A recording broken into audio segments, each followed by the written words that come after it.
হরে কৃষ্ণ। জয় রাধা মাধব কুঞ্জ বিহারী গোপী জনবল্লভ গিরিবরধারী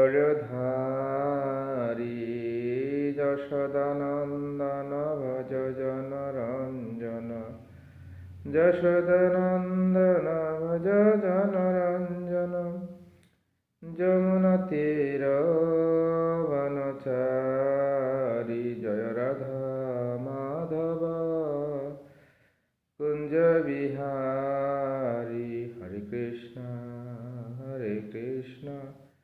কৃষ্ণ কৃষ্ণ হরে হরে, হরে রাম রাম রাম হরে হরে। নিতাই গৌর হরি বল। গৌর গৌর প্রেমানন্দে। হরে কৃষ্ণ। ভগবদ্গীতা সংখ্যাযোগ শ্লোক নাম্বার 6। ন না চ এতৎ এই বিদু আমরা জানি, কতরত যা ন আমাদের গরীয় শ্রেয় যা বা অথবা জয়ম জয় করি, যদিও যদি বা অথবা ন আমাদের জয় করা হয়, জানো যার এবং অবশ্যই হত্যা করে না জিমি বিষাম জীবনে ধারণের ইচ্ছা করে তে তারা সকলে অবস্থিত প্রমুখে ধৃতরাষ্ট্রের পুত্রগণ।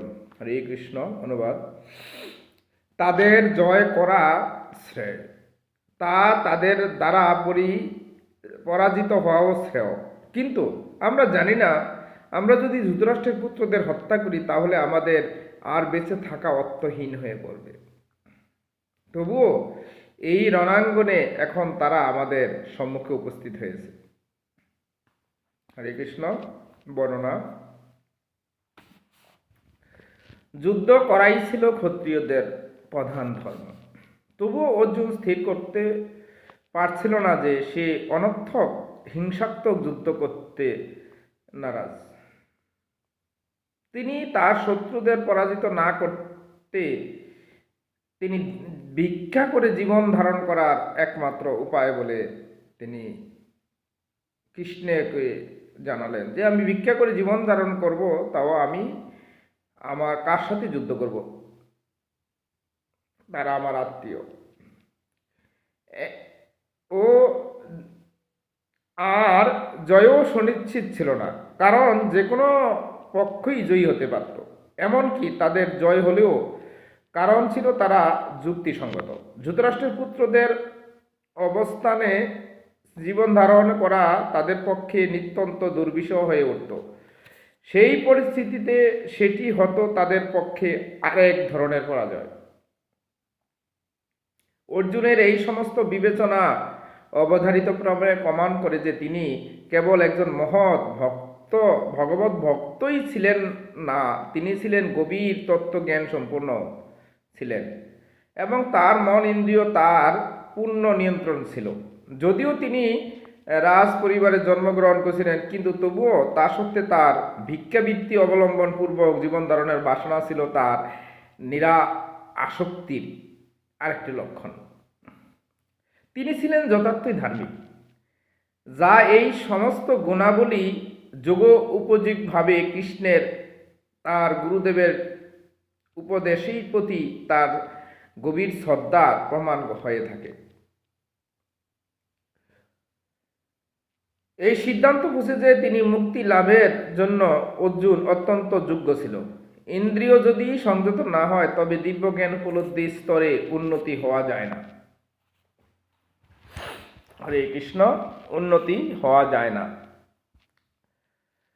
আর দিব্য জ্ঞান ও ভগবত ভক্তির ছাড়া এই জড়জগতের বন্ধন থেকে মুক্তি লাভের কোনো সম্ভাবনা থাকে না।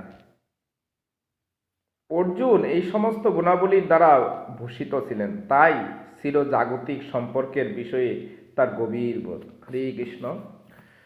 আসলে এই প্রশ্নের থেকে এই শ্লোকটিতে আমরা জানতে পারি যে অর্জুন এবং ভগবান শ্রীকৃষ্ণের মধ্যে যে আমাদের যে সম্পর্কটা সেটা আমরা জানতে পারি। আসলে অর্জুন এবং ভগবানের মধ্যে যে সম্পর্ক ছিল সেই সম্পর্কটা আমরা সাধারণ বিষয়ে আমরা জানতে পারি না। কুরুক্ষেত্র যুদ্ধটাই হয়েছিল, উভয় ভক্ত ছিল, ওর দুর্যোধন এবং অর্জুন পঞ্চপাণ্ডব এরা উভয় ভক্ত ছিল। সেটা ছিল একটা সাধারণ নাটক আমাদেরকে শিক্ষা দেওয়ার জন্য। তারপরেও তিনি যখন যুদ্ধ করতে উদ্যত হলেন তখন তিনি বললেন যে আমি কার সাথে যুদ্ধ করবো, এরা সবাই তো আমার আত্মীয়, পিতামহ, গুরু, শ্বশুর, শেয়ালক সবাই আমার আত্মীয়, আমি কাকে হত্যা করব? হরে কৃষ্ণ। এতে আমরা বুঝতে পারি যে এই পৃথিবীতে কেউ আমাদের আপন নয়, একমাত্র কৃষ্ণই আমাদের আপন। এই জন্য সৎ পথে থেকে সৎ কথা বলে যদি মরে যাওয়াও ভালো, আর অসৎ পথে থেকে বেঁচে থাকা অনেক কষ্টকর। হরে কৃষ্ণ। তাই সৎ পথে চলেন, সত্য কথা বলেন। জয় রাধে গোবিন্দ। হরে কৃষ্ণ।